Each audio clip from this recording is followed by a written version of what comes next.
Good evening and welcome to Have I Got News for You? I'm David Dimbleby. In the news this week, following their constructive talks on Brexit, Theresa May realises that Jeremy Corbyn is a safe pair of hands and accepts his offer of a lift home.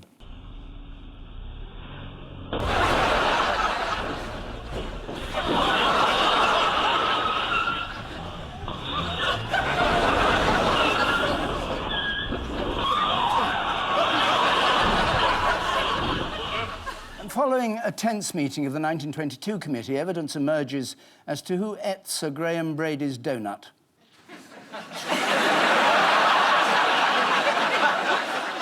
And in Syria, there's an undignified end for the last IS fighter as he tries to take cover from enemy gunfire.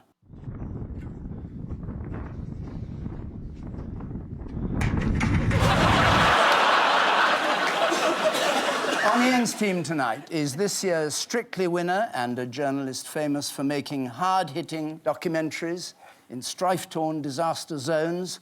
She's currently filming her next one in Westminster. Please welcome Stacey Dooley. Thank you.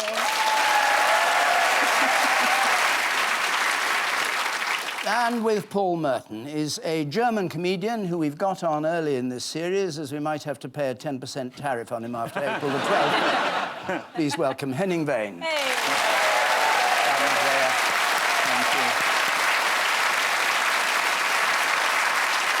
Now, this first round is normally a hard-fought contest between two opposing factions, but tonight we're going to reflect Theresa May's new spirit of national unity. We'd like both sides to work together on this one. So what is this all about? There's a woman with a skin complaint that's become topical. Oh, that's the former Prime Minister. Oh, and there's the current one. And democracy. Someone carrying a coffin. He looks happy there. He is. Yeah. He's just trying to attract the attention of the barman. This is the increasingly acrimonious disagreement over Brexit as we get closer to the cliff edge, or as the New York Times put it, the United Kingdom has gone mad. Brilliant. Angela Merkel's Europe minister called it a Shakespearean shit show. Who was it that said the UK are trying to kill themselves? They just can't work out how they want to die. I think it's probably Theresa May. How has... Oh, here, we've got another question coming. You go on. Yep. How has what? I have. Yeah, go on. How, One for you. Go. Yeah, no, you There's go. one for you. Can I just say, I thought you were great in those Harry Potter films. How has... You are David Dumbledore, aren't you? How has Jeremy Corbyn Is that it? How? Yeah, how's how's Jeremy? 75. been trying to appear statesmanlike? He's got new glasses. No, let him answer. Yeah, he's got new No, glasses. we can do what we like on this show, Okay, David. all right, I'll give up. I thought I was meant to chair it. Right. No, you sir in the middle. Shut up. Yeah. Now. Well, I refer to the for want of a better word, the gentleman on the end there who said he's got new glasses. New statesman-like glasses. They're very nice. Are they? Yeah, you can look through them and read stuff. Oh, but only one lens seems to be working. Yeah, I don't know. What does he reckon? Does he reckon he can become Prime Minister? Yeah, absolutely. He's in meetings with Theresa May. I mean, it's pretty exciting. It's like work experience. You don't get any closer to power than having a meeting with Theresa May, do you? But the thing is, so we criticise them all a lot, but don't forget, they do put the hours in, don't they? The other day, there was Theresa May and Jeremy Corbyn. They spoke apparently at 4 in the morning. Who is up at 4 in the morning? And even if you can't find sleep, you wouldn't dream of ringing someone else because you think, well, surely they'll be That's the asleep. booty call. That's the booty call. You think that's a booty call? 4 a.m. Yeah, that's what they're after. I think you'll have to explain to David what a booty call is. No, David knows, you know. No, I don't know what a booty call is. You know, your little black book. What? Well, you give me one and then I'll know what to do. I'm going to get him one. So, I think he's got the idea now.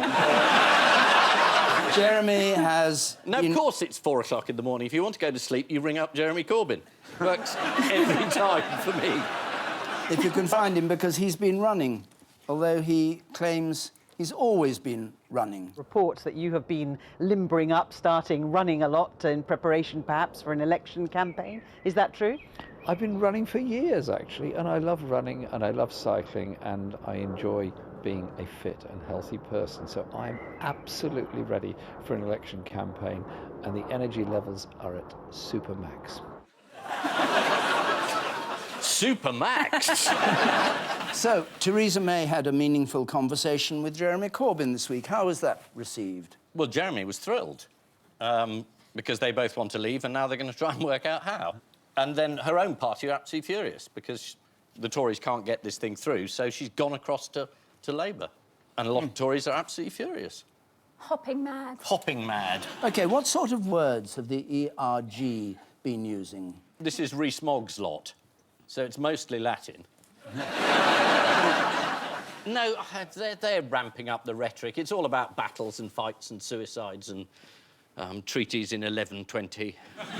Rees-Mogg changed his mind anyway, after months and years of saying, I would never, ever, as a matter of principle, vote for this deal. I couldn't possibly betray the Northern Irish people. Oh, yeah, all right, I will. And he just walked through the lobby with Boris. Again, another person who, I don't know, you've noticed over the years, doesn't always stick to his previous lies. There's a lot to remember, isn't it? It is a lot to remember. But you'd think with all that practice, with all those husbands and wives, you'd think, God... All those husbands? Yeah, well, you've got... It's equal opportunities, isn't it? It is, yeah. Rees-Mogg was obviously very appalled by all this, but he does have his Facebook supporters group to boost his morale. Have you seen his Facebook? No, well, it's actually been outlawed because it's based in Broadmoor. Let's have a look at this illuminating forum. Just for interest's sake, are there any young folk on this site? Yes, I'm 55. And he will have needed that support group over the strongly denied claims that he had promoted a far-right German party in a tweet to the AfD. And just after he'd done that, this photograph appeared.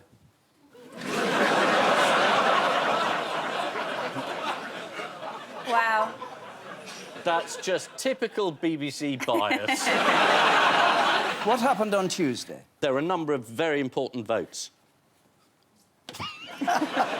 There was a very tense 7-hour cabinet meeting. There you go, 7 hours. Yeah. And then after that, they didn't just then clock off when home have a snooze or something. Then, on the blower, doing this, that, and the other, go into a House of Commons, some more chattering there. 11 o'clock, probably only had a pint or two all day. About that cabinet meeting, what they had, when they broke for lunch, and then they said they served wine. Mm-hmm. Who in their right mind, when they have got a whole day of work ahead of them, is on the wine at midday? Alcoholics? That is the conclusion you would have to come to, yeah. What precautions did Theresa May have to take after the meeting? Did she have to go through one of those trays of disinfectant? Like in the fish factories. I know she had to lock them away, Yeah, didn't she had to lock them in. So she could come out and give her statement first. That's right. They're so leaky they weren't allowed out of the cabinet room until she'd made her speech to the cameras outside. They've no idea what's going on. No one has any idea what's going on. And that makes it so exciting, because... Because usually you feel like, oh, they know so much more than I do, and you feel like left behind. But no, we're all in level playing field. No one knows anything. I mean, a man who is tired of Brexit is tired of life.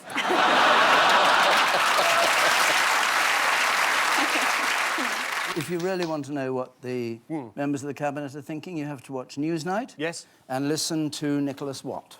I said to one cabinet minister, why is the Prime Minister holding a vote when she's pretty sure that she's going to lose? And using very strong language, this cabinet minister said to me, fuck knows, I'm past caring, it's like the living dead in here. Oh.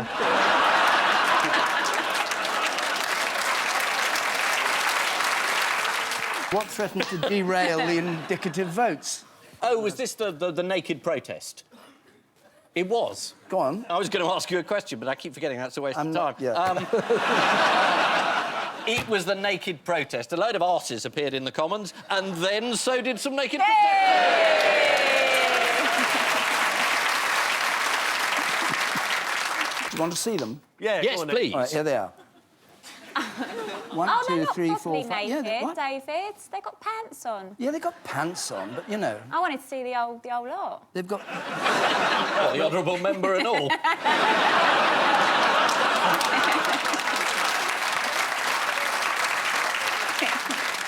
What's been the real Brexit boost for the economy? Stockpiling. Oh, medication, wasn't it? It's just everything. Yeah. The economic figures came out and people said, this is great. People are buying loads of stuff. Britain's booming. And then they realised we were just buying stuff to put in our cellars. Complete panic. He was panic buying. Yeah. Honestly, it will all come out in the wash. Everyone's worrying at the moment, but if you look back onto the history of Britain, say, in 500 years' time, totally insignificant Brexit. Everyone just sit back, have a Horlicks, and just enjoy Have you it. learnt all your English references from old Ealing comedy? On the blower, have a Horlick. All right, governor. The Brexit boost for the economy has been stockpiling. Channel 4 News had this report about how the panic was spreading. But things like, I mean, all your tinned food and stuff, the supermarkets have said there's no need to stockpile it. The government has said there's no need to stockpile it. They're probably right, but, you know, you could end up going to the shops and then not finding coconut milk.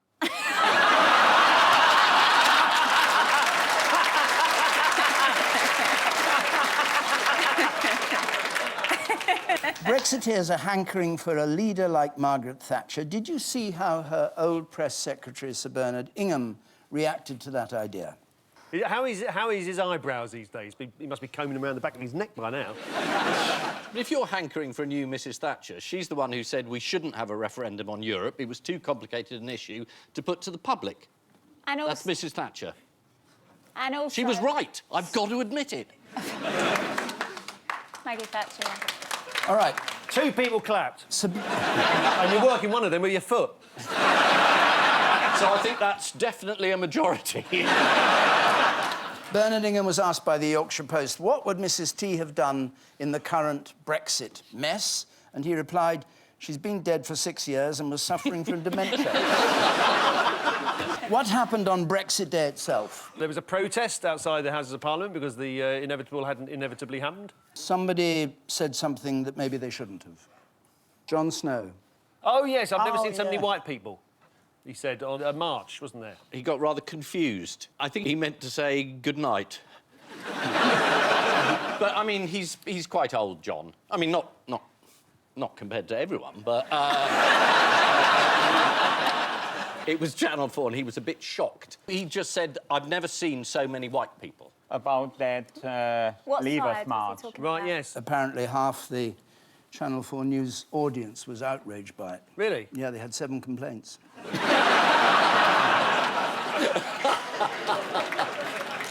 Not that the People's Vote March was particularly multicultural. This is a photo of the People's Vote. They're all the queuing to glasses? get into Waitrose. The argument for a People's Vote is said to be gaining ground. So, should we put it to the people again? Stacey, what do you think about a People's Vote? When you won Strictly, Yes. the judges thought you were rubbish and put They you at the did. bottom, and then the public voted you top. I was bottom of the board, thank God for the Yeah. people. Thank God But, for the people. So, would you like to see a People's Vote? I mean, obviously, the outcome of Strictly is much more important than what we're discussing here. Of course. Do you know, I'm genuinely very torn. I think we lost, and I think it's a difficult pill to swallow, but I think it's a slippery slope when you say we need to go again because we didn't get the outcome we wanted, but then I understand that there's new information now. I've given up, to be quite honest, having an opinion. OK, well, let's have another vote then. Yeah, all right. Did you see how Liz Truss dealt with the question on LBC? No, but I can't wait. What do you think of having another EU referendum? A very, very, very bad idea. But people can change their minds, can't they? But they were told in the referendum in 2016 that their vote would be implemented, and the reality is the vote needs to be implemented. But what You about can't- the if you people don't who've like the changed their answer, you minds can't between just then ask and people. now? I don't think people have changed their minds. Everyone You I have. speak to... I have, that's true.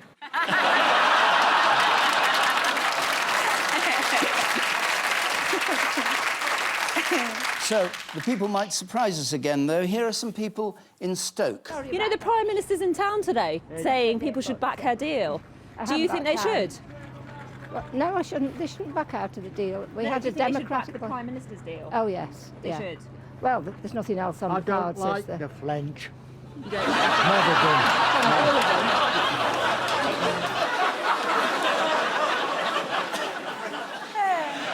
What are the latest developments in the Brexit Good debate? question, David. We don't know. It's all go. That's the trouble about recording one day in advance with Brexit. Yeah. Tomorrow we could be a democratic republic aligned to the Congo. Well, things will certainly have changed by the time this show is broadcast. It's probably safe to say that people you didn't know existed will have resigned.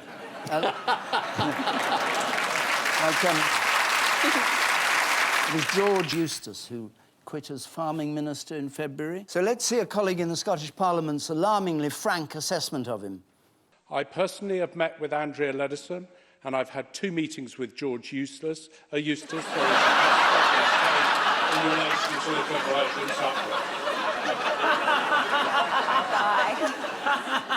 What's the Speaker done now? He refused to cast a casting vote in favour of the MPs. He said it would set a bad precedent. He did cast it? Yeah, but for the other side. Which side? For the Nice. For the not allowing the MPs to take over the business of Parliament. If we were guided only by precedent, nothing in our procedures would ever change, but then he followed precedent. Why does the Speaker speak the way that he does? We know why he speaks like he does, thanks to the Financial Times. Mm-hmm. They said his unusual speaking manner is not the sign of a privileged upbringing. Instead, while working in a public relations firm in his 20s, Mr. Burko was introduced to Jane Austen's novels and started mimicking the style. Elizabeth Bennet saying, "Mr. Jeremy Corbyn!" We don't know when Theresa May is going to go, but there seem to be a number of leadership hats thrown into the ring. We're going to have a look at the front runners. I can't even look. And we want So you in the audience, if you would, just to, whatever you think is the right kind of noise to indicate how you feel about them. I think Corbyn supporters, please, are not allowed to take part in this round. So here are some figures who might lead the party. Let's see the first one. Oh. OK. Next one. Do you go higher or lower for this one?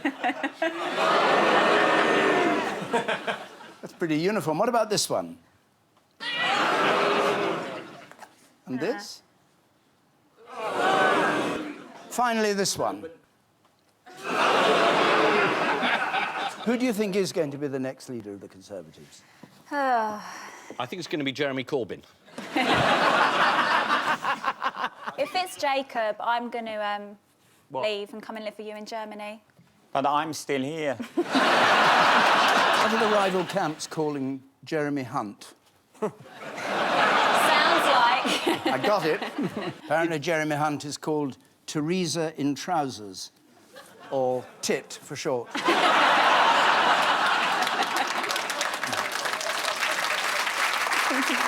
And you've been let off the leash since you stopped doing question time, haven't you? You wouldn't have done that on that show. No? No. It's fun.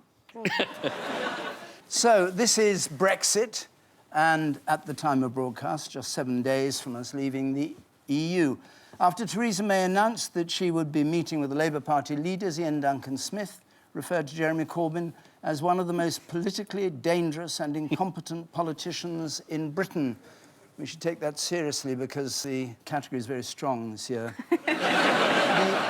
The unexpected meeting between the two party leaders started an atmosphere of suspicion and mistrust. Jeremy Corbyn was checking out the cupboards to make sure Chuka Umunna wasn't hidden there. Theresa May knew she was going to be in for a tough meeting with Jeremy Corbyn when he insisted that Britain be part of a customs union, adding, with Palestine. And at the end of the 7-hour cabinet meeting, Theresa May treated her ministers to a few bottles of Chilean red wine, and she really wanted to shove the corkscrew into Jacob's Creek.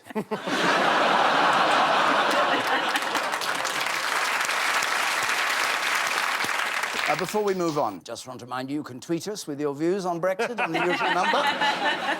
And I'm going to take a question from the audience now. Can I have hands up? Yes, you, sir, in the middle there, in the blue. Thank you. Given that no one has the faintest idea what's going on with Brexit, and we'd be talking about it for years and years anyway, does the panel agree it's now time to move on to round 2. You think he's a plant? Looks more like a vegetable from where I'm sitting. Right, let's move on. Yeah. So, at the end of that round, 2 points each. Hey! I feel like we're going to rock it. We are going to be very good. And in the next one, we trounce them. Yeah, exactly. Right. Time for round 2. Fingers on buzzers, teams. As for the first time tonight, we go over to Peter Snow and the swingometer of news. David, thank you. What I can definitely say is that it's turning into a very bad night for Ian. Even at this early stage, you can see this dramatic swing to this rather fascinating curio. So, yeah, there's a new book come out which indicates that Donald Trump cheats at golf like he does at everything else. He's got caddies that he's specifically trained to sort of lie for him. He's got balls hidden all around. He once claimed to win a golf tournament while he was playing at another golf tournament 87 miles away. He has no shame gene, so it doesn't matter to him. He doesn't think, oh, you know, how pathetic that I should be cheating at golf. He thinks that as long as he's won, that's all that matters. If that's his only flaw. Do you know who the sports journalist was? Yes, somebody Riley. Rick Riley. Rick Riley. Do you know what the book was called? Everything you need to know about Trump you can learn from how he plays golf, something like that. Commander-in-Chief. Commander-in-Chief, that's it, yes. How golf explains Trump, That's yes. right. And do you know what Riley said about Trump in particular? Well, he's notorious for lying about his scores and... Cheats like a mafia accountant. Yes. He does walk around like a mafia don, doesn't he? With the overcoat and stuff, you know. Can you remember that, what was... Yeah, that chubby geezer from North Korea is Kim Jong-un. Chubby geezer? It's like a Lavender Hill mob. Chubby geezer from North Korea. Oh, blimey, I wouldn't like to be his tailor. Go down. What was my train of thought? Oh, yeah, Kim Jong-un, his father, Kim Jong-il. Yeah. He was a notoriously very good golf player. He had... there is a course record in North Korea, which he set at 18. That's right, yeah. We don't know what sort of golf course it was. It might not be a full-length golf course. It might be one of those where you have to knock it through the clown's head to make the windmill go round. What did Trump say to a golfer who was foolish enough to beat him at golf? He said, "It's all right. I've got a supermodel girlfriend and my own Boeing 777. One of his golf courses in Florida has a plaque on the wall saying he was the 1999 championship winner. Why is that a problem? Well, because he didn't play at that championship. Is this the one where he was playing 87 miles? That's because the golf course wasn't open in 1999. Oh, it wasn't open. Psychic. Really. He did win one trophy. Do you know what it was? The Donald Trump inauguration amateur professional trophy. He won the West Palm Beach Club Championship. Unfortunately, left out the full title was the West Palm Beach Club Championship Super Seniors Club Championship. Who's been caught lying this week in a possible attempt to get closer to Trump?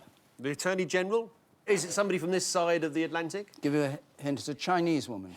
Oh, yes, the lady that went into that, whatever that resort is called that he owned, she went in there with all sorts of software and tried to log onto the internet or something and steal all sort of sensitive data. That's correct. Yeah.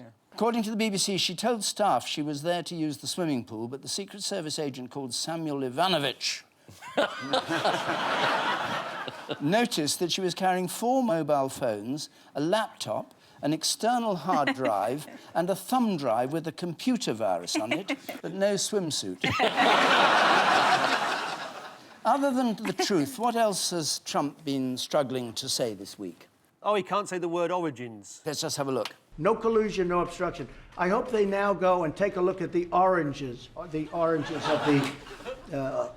investigation, the beginnings of that investigation. You look at the origin of the investigation. Comes out as oranges. Talking about his suntan. Yes, indeed, yes. And maybe the colour of the suit he'll be wearing in a couple of years' time.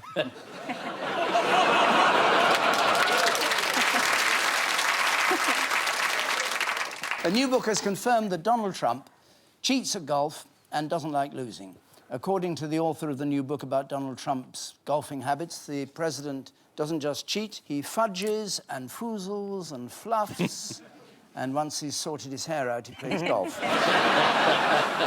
Following the completion of the Mueller report, the Kremlin spokesman Dmitry Peskov mocked suggestions that Russia had colluded in the US elections. It's hard to find a black cat in a dark room, especially if it's not there. Although, as Donald Trump himself boasted, if anyone in a dark room can grab pussy, it's him.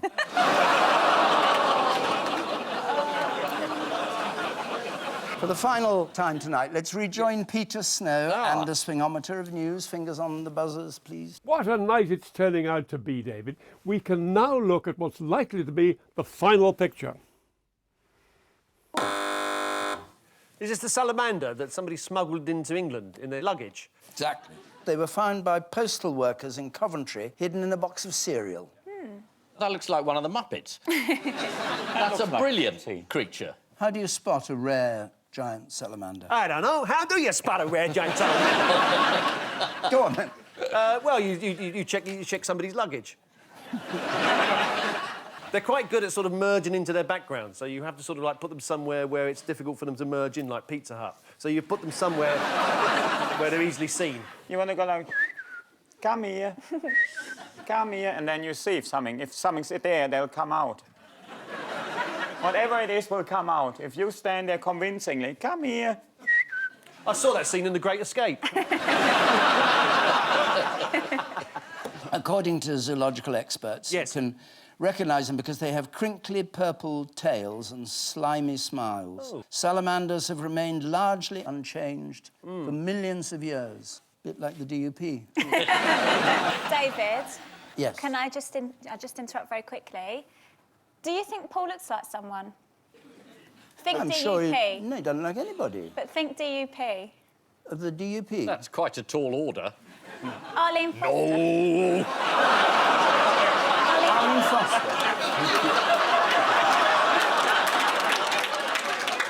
A bit. Paul Merton looks like Arlene Foster. Well, don't you join in? I'm busy opening supermarkets in Derry.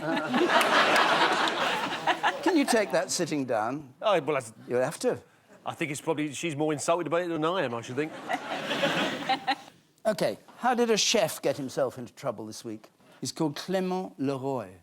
Welsh. Leroy. Leroy? Leroy. Leroy. Or Clement Leroy. He was confronted by vegan protesters demonstrating inside his restaurant. And he thought, well, if I show them the meat, they won't be so angry. So he got a pair of duck carcasses and showed them, this is how I cook the... And they didn't calm them down at all. What is Clément Leroy's signature dish? Duck à l'origine. Foie gras in beeswax. Slight change here. What's been creating a lot of noise in Belgium recently? The sea? It was competitors in the inaugural European Seagull Screeching Championships. Oh, wow. You want to have a look?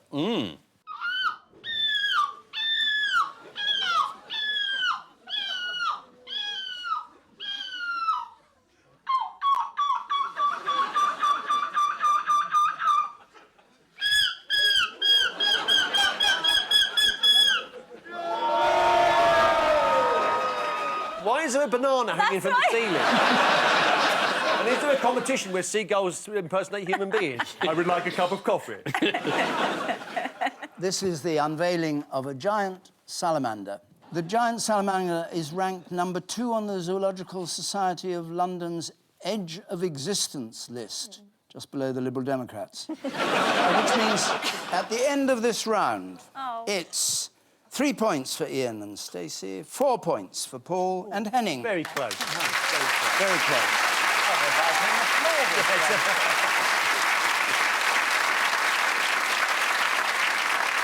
It's time for the odd one out round. Wild orchids at Gatwick, spaghetti bolognese, Lorraine Kelly and Lorraine Kelly. The two Lorraines, well, there was a court case this week that she won where it was argued that there are two Lorraine Kellys. There is the real Lorraine Kelly, who is Lorraine Kelly walking around as Lorraine Kelly, and then there's the performer. It was about paying tax. About paying tax. It wasn't just a case. It was, could she pay less tax because she'd booked herself in as a persona? I mean, there's nothing wrong with saying I'm a persona. I mean, we all do it. In real life, I'm incredibly nice. Actually, I like kittens. With avocado. What about you, David? What are you like, really? I'm just like I am. And what's that? Well, you've known me for 20 years. You know what I'm like. Yeah, but I'm not going to say it publicly. So we've covered Lorraine Kelly, I think. Have we? Oh, please say we have. So the spaghetti bolognese, the Italian city of Bologna, says that spaghetti bolognese is not a real dish because it doesn't emanate from Bologna. It's just a made-up dish. What were the flowers again? Orchids at Gatwick. Orchids? I think they're artificial flowers. So I think they've been put there near Gatwick, near the road there, but they're not real. So one of these things is real and the rest aren't real. So the real one is Lorraine Kelly and all the rest are fake. Correct. They're not artificial orchids. No, what are they? So your definition of correct needs changing. Quite near. Go on then. Would finesse do. it. I mean, the reason they built the new runway at Heathrow, not Gatwick, well, one of the reasons was they're wild orchids there. If we build the runway, these wild orchids won't be able to grow anymore. And then they sent some experts to go and find the orchids, and they couldn't find them. Couldn't find them. They didn't appear to exist. So they're mythical orchids. They're not artificial. What about the spaghetti Bologna? No, that's all correct, and everything else you've said has been entirely correct. I just didn't like that slight, small error. A consultant was sent to look for the rare flowers, concluded that if they had existed, then they'd been eaten by rabbits or possibly by 4 cows who had access to the area. 4 cows. How did they know it was 4 of them? Who tried not to exist this week in Downing Street? Everyone? A journalist from Sky News. Just look at this. Oh. We'll have all the latest Brexit reaction and analysis at the start of what could be the toughest week yet. Good effort. No one would have noticed you. So the answer to the odd one out round is that none of them exists except Lorraine Kelly, who's a real person. Last year, a conservation area containing wild orchids scuppered plans for a second runway at Gatwick. Gatwick now say they can't find the orchids and they doubt they ever existed. Mind you, that's what they said about my suitcase. Gatwick Airport have done all they can to locate the wild orchids. At Christmas, they even hired a drone for 2 days. Which means at the end of this round, it is 5 for Paul and Henning and 4 for Ian and Stacey, always one behind.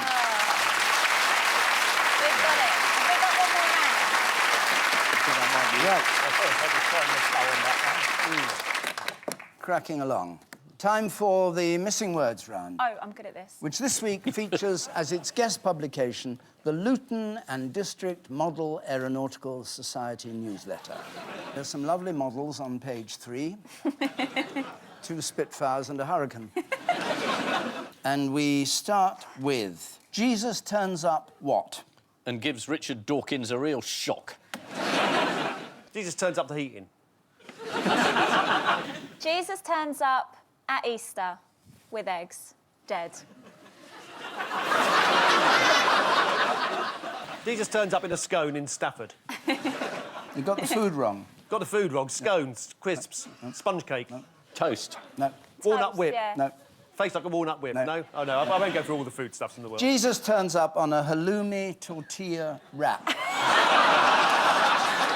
So there it is. Oh. Oh, really? Yeah. The image of Christ was found on a tortilla bought at a local supermarket, part of Morrison's Meals for the 5,000 range. Next, hungry Neanderthals ate what for dinner? Homo sapiens. Dinner. It's their turn. I know this. I know, I'm just jumping You mustn't in. jump the gun. Why not? Because I'm fair. And? Well, I'm here to see fair play. No, you're not, David. Well, what am I here for? I've no idea. To be honest, I think it's ballast. I think I know this one. Go on, then. Go for it. They're siblings, each other. That's the Yeah. headline. Come round. Shall I bring Cannibalism. anything? No, just yourself. Just your answer. Your arms, your legs. We're having the Hendersons for dinner on Wednesday. They're a lovely couple. Yes. Gives us a new insight into those pictures that are found on the walls of Neolithic caves. They're not actually paintings, they're menus. Next, the Luton and District Model Aeronautical Society would like to remind anyone who what at last year's awards ceremony to what? Is it Like to remind who'd like to anyone who turned up to do so again, please? Would like to remind anyone who won an award at last year's award ceremony to return the award for this year's ceremony, because they've only got one award. Dead right. The Luton and District Model Aeronautical Society would like to remind anyone who won a trophy at last year's awards ceremony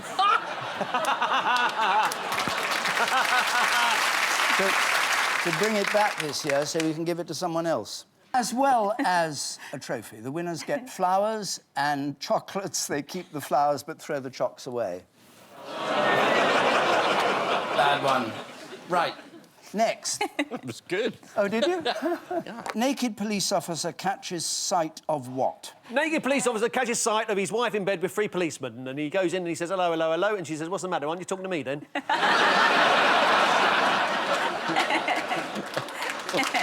True story. Naked police officer catches sight of fugitive in sauna. Oh. Classic Swedish police sauna arrest. The suspect was hauled over the coals and beaten with a special branch. Next, man in Derby is allowed to what? Fly his model aeroplane in local park as long as it's 2 foot off the ground. 3 foot off the ground. Or as long as it's at night or in the morning or gets his dog to do it. He's allowed to inflate his wife. What do you think, Ian? You ain't offered anything. I've been carrying you through this entire show.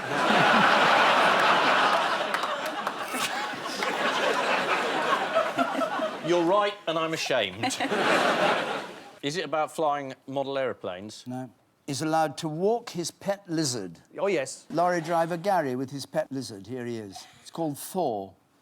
Oh. It's massive. Yeah. That's why he has to have a lead. Is it a hair-eating lizard? Gary is described by Mail Online as a dad of 1. Used to be a dad of 3, but Thor...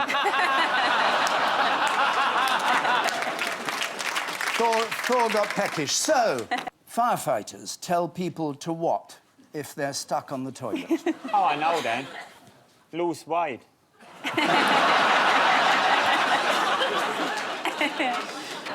Firefighters tell people to not bother them if they're stuck on the toilet. Don't phone them, because it's nothing to do with them. It's water. It's a water issue. It's a bum porcelain water issue. Keep calm and carry on. Read. Read? Pass the time, something productive. Listen to a podcast. Yes, good. Read up on Brexit. Maybe there's a handy magazine that would pass the time. Firefighters tell people to stop calling 999 if they're stuck on the toilet. Exactly. According to BBC News, calls to the fire brigade in the past few years include 56 cats and dogs in need of rescuing, although if they're smart enough to dial 999, they're smart enough to rescue themselves. Next, what is harder than it looks? Have I got news for you? Creme brulee. Landing your model plane without crashing is harder than it looks. Yeah. And finally, what won't appear until after Brexit? Halley's Comet. Christ the Almighty. The Luton and District Aeronautical Show. Well done. The next edition of the Luton and District Model Aeronautical Society newsletter won't appear until after Brexit. So, the final scores are 6 to Ian and Stacey, 8 to Paul and Henning. Thanks, Well done. I'm terribly sorry. But before we go, there's just time for the caption competition. Yeah, this is a Welsh motoring team. The rest of the word is off camera. On which note? Yeah, that's good. We say thank you to our panellists, Ian Hislop and Stacey Dooley, Paul Merton and Henning Vane. Well done. That's the top. And I leave you with the news that at the end of an EU summit in Brussels, Jean-Claude Juncker is presented with his bar tab. And after the government loses another vote, a junior whip subtly points out one of the cabinet ministers who rebelled. And at Buckingham Palace, a photographer captures the moment just before the Queen tries out another new jiu-jitsu throwing technique.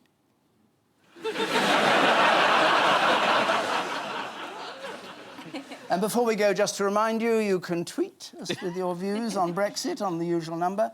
And if you'd like to come along and be part of the audience next week, we're going to be in Limbo. The following week, we'll be in Dante's Third Circle of Hell. Good night.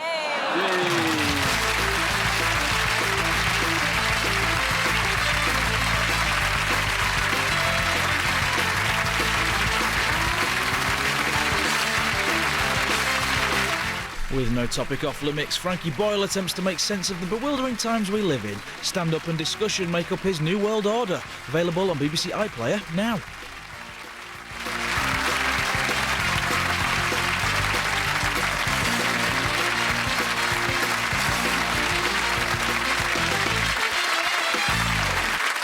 Do you do one every night? What, of this? Yeah. This topical news quiz? Yeah. Yeah. We record the whole series over the next 2 days. and basically, they just cut out all the stuff that didn't happen.